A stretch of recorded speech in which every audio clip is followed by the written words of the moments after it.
Assalamualaikum warahmatullahi wabarakatuh. Saya Kali Serenjani, absen 25 dari kelas 10 TJKT 1 akan mempresentasikan tentang lembaga keuangan. Nah, lembaga keuangan merupakan badan usaha di bidang jasa keuangan yang bergerak dengan cara menghimpun dana dari masyarakat dan mendistribusikannya untuk pendanaan serta memperoleh keuntungan dalam bentuk bunga. Nah, lembaga keuangan itu sendiri terbagi menjadi dua, ada lembaga keuangan bank dan juga non-bank. Lembaga keuangan bank merupakan lembaga keuangan yang memberikan jasa perbankan yang meliputi pembayaran, penyimpanan, dan juga pemberian dana. Lembaga keuangan bank berfungsi menerima dan meminjamkan dana dari masyarakat dalam bentuk tabungan, deposit, dan juga giro. Sedangkan keuangan bukan bank adalah lembaga keuangan yang melaksanakan penghimpunan dana melalui surat-surat berharga. Fungsinya untuk menerima dan menyalurkan dana dalam bentuk surat berharga. Nah, apa aja sih jenis-jenis dari lembaga keuangan bank itu? Yang pertama adalah bank sentral. Bank sentral merupakan badan usaha nasional yang menjaga stabilisasi uang yang ada di negara tersebut. Nah, bank sentral di Indonesia itu contohnya adalah Bank Indonesia. Nah, yang kedua adalah bank umum. Bank umum adalah lembaga perantara antara pihak yang memberi dana dengan pihak yang memerlukan dana. Kegiatan bank umum yaitu menerima dana berbentuk tabungan, memberi pinjaman, menyimpan surat berharga, dan menerbitkan surat pernyataan uang. Contohnya, bank umum yaitu Bank Indonesia, Bank Rakyat Indonesia, dan juga Bank Mandiri. Nah, yang ketiga adalah Bank Perkreditan Rakyat. Bank Perkreditan Rakyat adalah lembaga keuangan yang melaksanakan usaha secara konvensional dan juga syariah. Bank Perkreditan Rakyat tidak dapat memindahkan dana dari pengiriman ke penerima dana. Nah, Bank Perkreditan Rakyat tidak diizinkan menerima giro, asuransi, dan juga falas. Nah, sedangkan jenis-jenis lembaga keuangan yang bukan bank yaitu pertama adalah Pegadaian. Pegadaian adalah lembaga keuangan yang melayani peminjaman uang dengan menggunakan jaminan atau surat berharga. Fungsi dari Pegadaian itu sendiri ialah menyalurkan dana dari masyarakat secara kredit. Jadi bayarnya itu secara bertahap ya. Pegadaian termasuk ke dalam badan usaha milik negara atau BUMN. Nah, yang kedua adalah pasar modal. Pasar modal adalah tempat pertemuan perusahaan yang membutuhkan dana dari masyarakat yang mempunyai dana untuk diinvestasikan. Nah, kegiatan pasar modal ini sendiri tidak berlangsung secara tatap muka ya, tetapi secara online. Nah, yang kedua adalah lembaga asuransi. Nah, lembaga asuransi adalah lembaga keuangan yang menawarkan produk asuransi. Asuransi meliputi asuransi jiwa, pendidikan, dan juga asuransi kesehatan. Masyarakat akan mendapatkan jaminan ganti rugi finansial jika terjadi resiko sesuai yang diasuransikan oleh masyarakat tersebut. Nah, yang keempat adalah koperasi simpan pinjam. Koperasi simpan pinjam adalah lembaga keuangan yang melaksanakan usaha menyimpan dan peminjaman. Koperasi ini menerapkan asas kekeluargaan dalam melaksanakan usahanya tersebut. Nah, yang kelima adalah leasing. Leasing adalah lembaga pembiayaan yang menyewakan barang dalam jangka waktu sesuai kesepakatannya. Nah, apa aja sih fungsi-fungsi dari lembaga keuangan tersebut? Nah, yang pertama adalah menghimpun dana, menyalurkan dana, memberikan pinjaman, memindahkan aset, menyediakan uang cash, dan juga mempermudah transaksi. Selanjutnya, lembaga keuangan khusus. Lembaga keuangan khusus merupakan lembaga yang didirikan untuk melaksanakan fungsi khusus yang mendukung pemrograman pemerintah untuk pelaksanaan pensejahteraan rakyat. Nah, apa aja sih bank khusus itu? Lembaga khusus keuangan yang pertama adalah Pegadaian.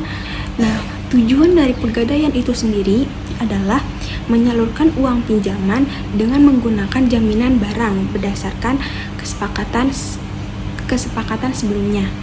Nah, yang kedua juga melayani transaksi barang, dan yang ketiga melayani jasa penitipan barang berharga. Nah, yang kedua lembaga penjamin. Lembaga penjamin itu tujuannya adalah membantu usaha mikro, kecil, dan juga besar. Nah, lembaga penjamin juga menaikkan akses pada dunia usaha. Nah, yang ketiga adalah lembaga pembiayaan ekspor Indonesia. Tujuannya menciptakan iklim usaha peningkatan ekspor yang kondusif dan juga meningkatkan percepatan ekspor nasional. Nah, yang keempat, lembaga pembiayaan sekunder perumahan. PT Sarana Multigria Finansial merupakan lembaga keuangan yang didirikan oleh pemerintah yang bergerak pada bidang pembiayaan perumahan. Yang kelima adalah PT Dana Reksa. Nah, tujuan dari PT Dana Reksa itu sendiri adalah memajukan ekonomi di Indonesia melalui industri pasar modal dan juga mendorong masyarakat untuk diinvestasi di pasar modal dengan layanan yang baik. Nah, yang terakhir adalah PT Permodalan Nasional Madani atau PT PNM. Nah, tujuannya adalah meningkatkan perbaikan infrastruktur, organisasi, dan proses bisnis. Nah, lanjut ke nilai uang dan fungsi uang. Nilai uang yang pertama adalah persyaratan. Persyaratan uang yang pertama adalah acceptability. Uang dapat diterima oleh semua masyarakat. Jadi, uang dapat diterima baik oleh seluruh masyarakat. Yang kedua, stability of value. Uang mempunyai nilai yang stabil, nilai uang tidak berkurang. Yang ketiga, durability. Uang dapat bertahan lama dan tidak gampang rusak. Nah, yang keempat, uniformity. Uang yang tersedia dalam satu jenis kualitas saja, tidak ada kualitas yang berbeda. Jadi, jika Bank Indonesia mengeluarkan uang, itu semua kualitasnya harus sama. Dari uang 1.000 sampai uang 100.000 itu kualitasnya harus sama. Tidak boleh karena uang 1.000 itu nilainya kecil, jadi kualitasnya itu jelek. Itu nggak boleh seperti itu ya. Nah, selanjutnya adalah portability. Portability, uang mudah dibawa kemana-mana atau mudah dipindahkan tempatnya. Nah, uang kan berbentuk kertas dan gampang dilipat. Itu adalah salah satunya agar mudah dibawa kemana-mana. Selanjutnya juga disability, uang mudah dibagi dan nilainya tidak berkurang. Selanjutnya itu limited, jumlah uang yang dicetak terbatas dan tidak dapat dipalsukan. Nah, yang terakhir adalah fungsi asli uang. Fungsi asli uang yang pertama sebagai alat tukar. Nah, yang kedua sebagai satuan hitung, dan yang ketiga adalah sebagai alat penyimpan uang. Fungsi turunan uang, yang pertama sebagai alat pembayaran yang sah, yang kedua sebagai alat pembayaran utang, yang ketiga sebagai alat pemindah kekayaan, dan yang keempat adalah sebagai alat penimbun kekayaan, dan yang kelima sebagai alat pendorong kegiatan ekonomi. Nah, jenis-jenis uang yang pertama adalah nilai nominal. Nilai nominal adalah nilai yang didasarkan pada tulisan yang tercantum dalam uang tersebut. Contohnya seperti ini. Ini itu namanya nilai nominal ya, ini si 5.000 ini. Nah, yang kedua adalah nilai intrinsic.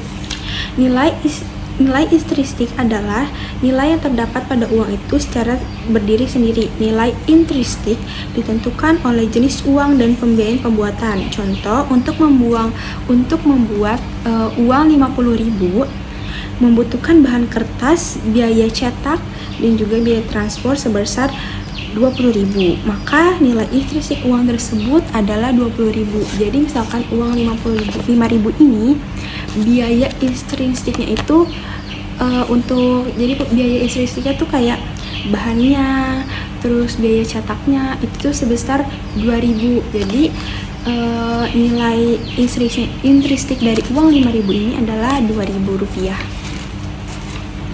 Nah, yang ketiga adalah nilai internal. Nilai internal adalah nilai yang menggambarkan kemampuan uang untuk dapat ditukar dengan suatu barang atau jasa pada suatu negara. Contohnya, nilai uang 40.000 dapat digunakan untuk membeli 1 kg daging ayam. Yang terakhir adalah nilai eksternal. Nilai eksternal adalah nilai mata uang yang ditinjau dari kemampuan uang tersebut untuk ditukar dengan mata uang negara lain atau untuk membeli barang dari negara lain. Sekian penjelasan dari saya, semoga bermanfaat. Wassalamualaikum warahmatullahi wabarakatuh.